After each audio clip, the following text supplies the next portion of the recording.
Hello, this is Uwe Eickert. I'm the Director of Education. Today we're going to be talking to Uwe Eickert, who's got a glorious past of having built up internet companies, the Uwe Eickert Company, Cut-Rate Company. At one point, he was sending out between 2,000 and 5,000 scissors a day of all the different values from stamped to fully forged. Very knowledgeable in both the manufacturing and the selling. In the meantime, now we sell Viking games. Yeah, he's now a board maker, games, educational, military. Very awesome if you're gaming. AcademyGames.com. We'll do a plug for you. And also, hey, while you're showing that, a very nice puzzle. All his artwork is really cool. So if you're puzzles, a great gift. We have all different type of historical puzzles. Yeah, Harriet Tubman, World War II, everything else. But our main business is, of course, military and historical training games, stuff like that.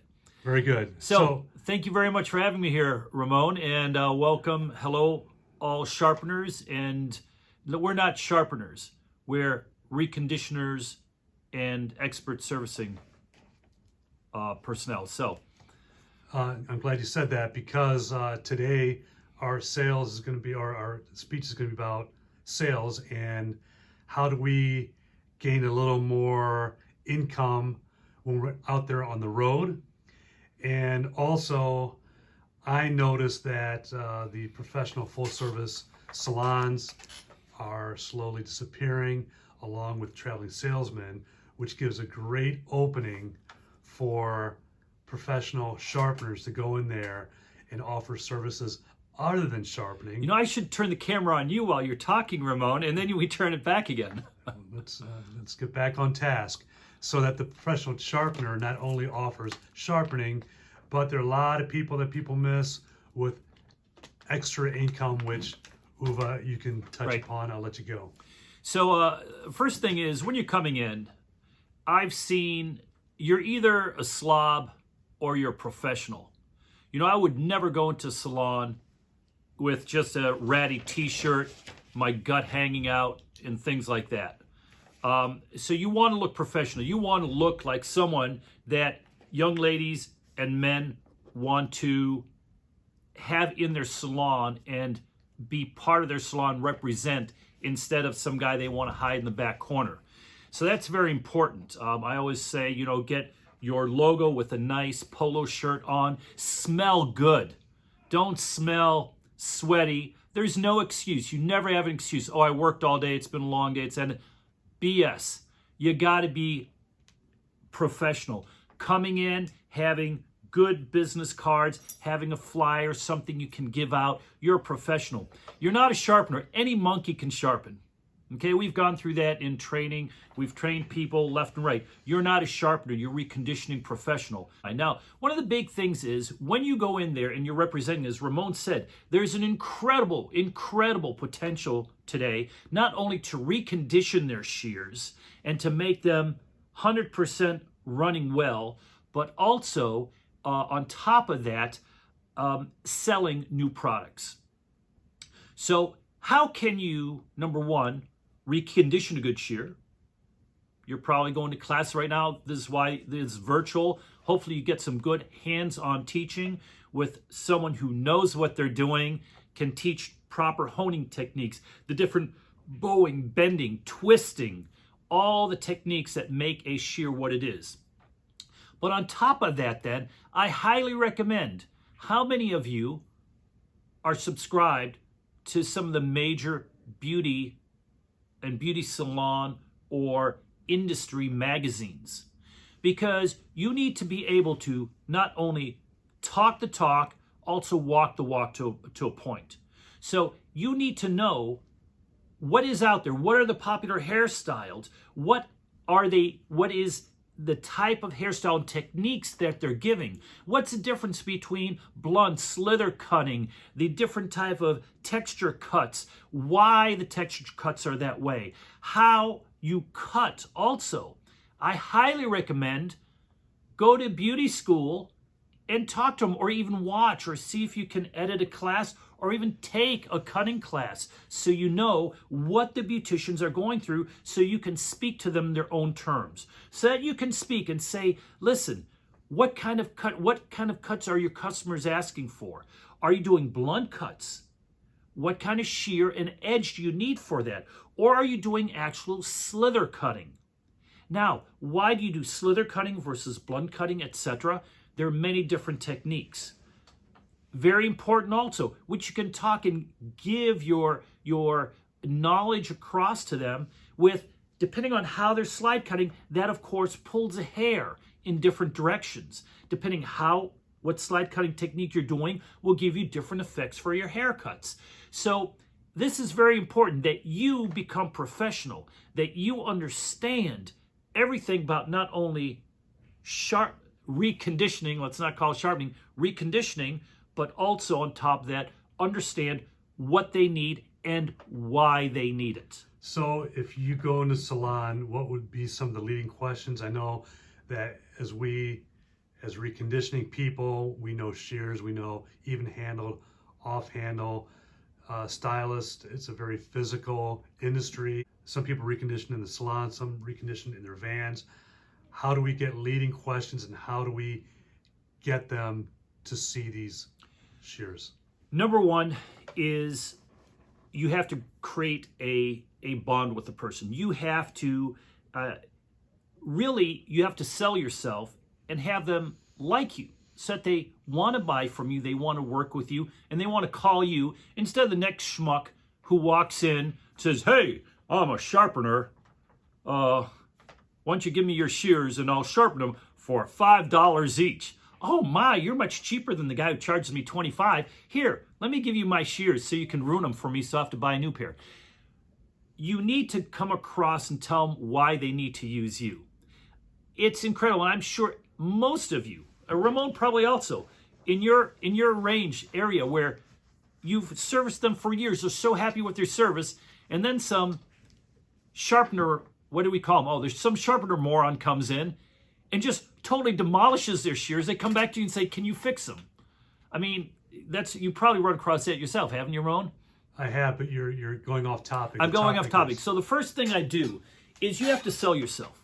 So coming in, say, "Hi, I'm Uwe Eickert," and you're throwing me off a little because usually now I'm doing, "Hi, I'm Uwe Eickert. Let's look at your military training processes here." So totally different ballpark now. But every sales job, doesn't matter what you're selling, it's always the same. And I usually come in and I try to get a rapport. They don't have a lot of time. I'm coming in, "Hi, I'm Uwe Eickert. I'm a professional shear reconditioner, specialized in high-end hone shears, blending shears, your blunt, regular, high-end, even serrated. If you have a problem with any of your shears, we can fix them. I warranty my work, and here are my credentials." That is, you need to get in there and get it across. And then you can also say, "I can see from your salon, your professional salon, that you have a very good clientele and everything. You want to keep and service them correctly. So we can also offer you different type of shears, cutting options to keep you on top of the industry trends." So that's the number one thing. I highly recommend taking the classes so you can talk the talk with them. You need to know what they are saying, what is the lingo at the time. Secondly, then, is in the shop or out of shop, doesn't really matter. It is surfacing and looking at their shear. Say, "Can I see your shear? If you don't need anything, I'll let you know." One of the big serious mistakes I see, though, is if a shear is loose or missing a bumper, or all you had to do was go and really quickly, you felt a burr on it because the last sharpener may not have deburred correctly, or they ground through the hone and it is going too much on the edge and burring it up. Or if you see some of Ramon's videos or done any of classes, you know, if your hone angle is negative, it'll cut so sharp for the first 2 hours and then totally burr out, and they're not happy because their scissors aren't cutting anymore. You can look at that, but if it takes you 5 minutes to do a job, and you come back in and said, "Here, fixed all," don't worry about it. No. That's another thing that I've learned a long time ago. Always charge for your services. If something's for free, they'll forget about it. But if they have to pay you for something, they'll remember they paid you, and they paid you for a service, and that sets you in a totally different category than being the nice guy who did something for free. There are other ways to gain their trust and to get a rapport. You have to pay the gas, the money, your time, your effort, and everything to get in there. If you're making their tools better, you're able to help them anyway, I feel, charge them for them. Now, that's a personal experience that I've found in life, but it is very important. All right, so there's a company out there that has the first and the second part of their name is HH. I call them ha-has. They sell shears from $300 to $800. Some people say they're really cheap. I know where they come from. They come from China, but guess what? They're good shears. And the people selling them, they're not shear reconditioners. They're guys that they hire, good-looking guys, come in there, and they advertise these shears as both wet cutting and dry cutting. It's a frustration to a lot of shear reconditioners that these guys come in and sell 2 or 3 $600 shears when they labor all day, 10 hours a day with fuel and do that reconditioning. A lot of people get upset at these people. I don't. I say it's an open door to sell a shear, either higher end, or I know you've also many times has referred to it as a springboard technique. They have low, medium, high, but these guys, they don't even recondition. They go in and sell. So what makes them more successful? And a lot of times these are fly by night. They do it and then they're gone. Right. And these people have their shoes, but they love it. Yep. What makes them successful? Why can't we recondition? It's personality. It's personality, and they're very customer centric, and they know what feels good. They're working on their clients' emotions. As you say, ooh, look, a pretty shiny scissor, and it's so good. And here's your special. It's expensive. It's got to be good. You could have the same type of shear that costs half the price. That's twice as good. But again, price and everything, if it's marketed correctly, is very important. This is where you can come in with your more expertise, and you can say, hey, I see from your shear and everything, even handled, have you ever had any pains in your wrists, carpal, or in your shoulders, or elbow, or your shoulder? This could be because of this cutting technique, which is not very comfortable. So if you have, let's say, a slightly offset shear, or even a swivel shear that can bring that thumb back into a natural position, like your hand is when you naturally open and close it, which is this position like this, not like this. And you can explain that, and you can put one of these shears into their hands. That is a huge, huge bonus. So again, you're educating, and what you want to do is you want to walk that fine line of education plus marketing and giving them the wow. So if you're walking in and you happen to have a certain line of shears, find out and highlight what's the good part of the shears. Highlight those and find out a good talk to give them the talk that they want to buy it, that they're going to find benefit from the shear that you have. So you're saying that whatever shears you offer, no matter what brand, find out the features and benefits of each shear. And highlight it. Highlight it, make it maybe even dummy proof, whether it's a deal sheet or a card. Right. And say, this is what this shear does. Yep. And, as I said, when you first walk in, give them your professional card, give them your criteria of whatever your training, your experience, and your deal sheet. This is what we are. We are a full service reconditioning and really troubleshooting company for you. It's not you. You're sitting alone, driving around in your van. No, it's we. You and your group. In the past, you've referred to stylists, particularly at trade shows, almost like fish, because when you have these shears laying out, they're like shiny little lures. They get attracted to it. what if you aren't that outgoing guy, a little bit shy? You go in there. What about the benefits of leaving some shears out? Say, hey, while I work on these, use them. Ramon has a very good point. If you have to take their shears with you to a outside location where you take it home or to your van or whatever, say, here, why don't you use one of our loaners here, and it'll keep going till I get your precious piece of artwork here reconditioned and running like new. And then they're feeling your beautiful scissors. You're 100% right. They're going, oh my God, this is incredible. Not to interrupt, but I know a lot of reconditioner people that may leave a shear behind. There's nasty little hairs in there. So obviously when you give a loaner out, you want to make sure that they're 100%. So from the standpoint of coming in, starting again, make sure you're dressed fine. Make sure you smell good. Make sure you put a mint in your mouth before you go in. Be positive, not like me here telling you to be either a professional, someone they want to work with, or a sharpening moron.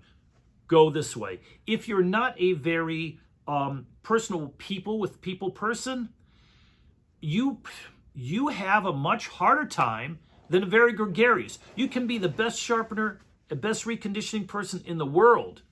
And if you don't have a personality that you can speak with a lot of the new people, new customers you come in contact with, you have a much harder time in getting the business and keeping it.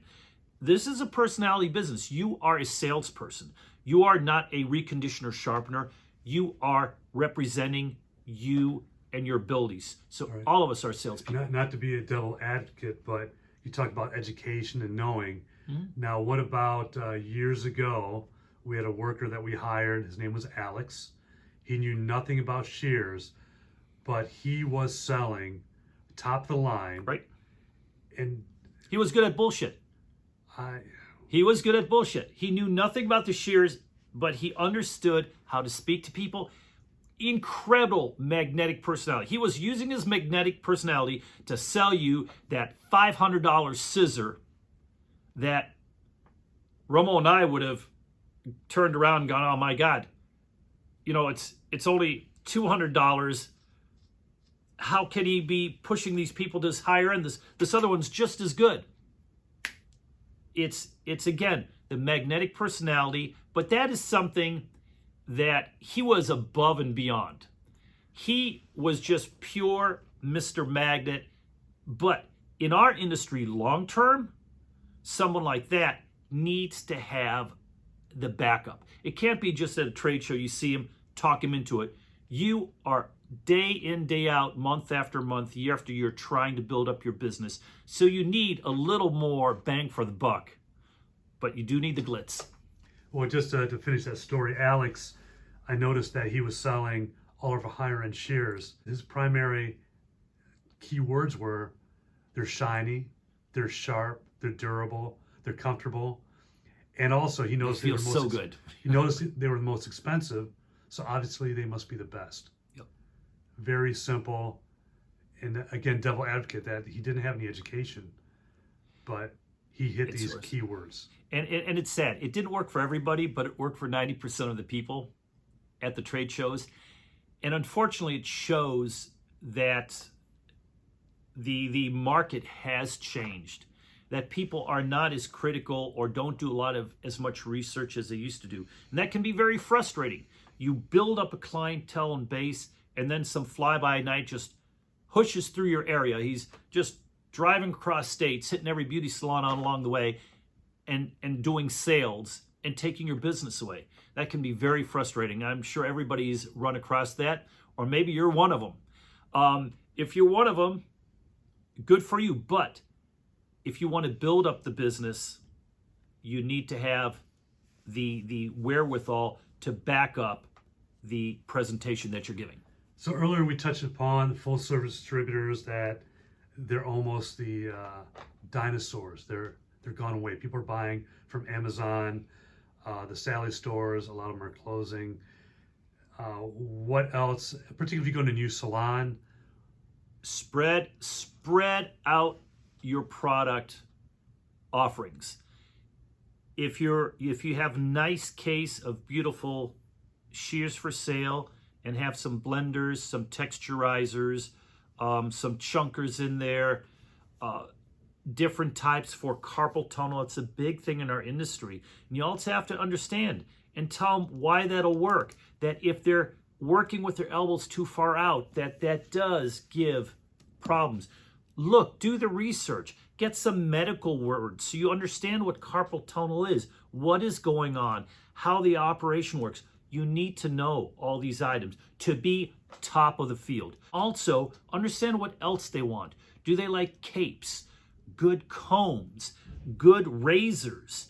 When should they use the razors and why not? And say, listen, if you want to get this and this effect, you need a good razor like this, or a good honed razor-edged blender, something that they can get that sweeping in motions on the hair on the edges, just on how they razor it. And if you can explain that and have it there to offer, and then beautiful capes. You're not going to carry around shampoos and all the big bulk stuff, but there's so many tools out there that you can also offer that they'll, on the spur of the moment, purchase. I agree. I think that's a door opener. Even if you have a new salon that not only you a shear conditioner, you give them a flyer that does other add-ons. They love seeing it. Another thing you can do also, if you have capes or aprons or brushes, you can always incorporate it with your shears. I want to turn the camera around. Well, maybe I will. Maybe I'll edit this out, have my own little 5-minute segment. Oh, you're going to dub over? You're going to be... Okay, go ahead. We'll try it. The editing power is amazing. Thank you for your expertise.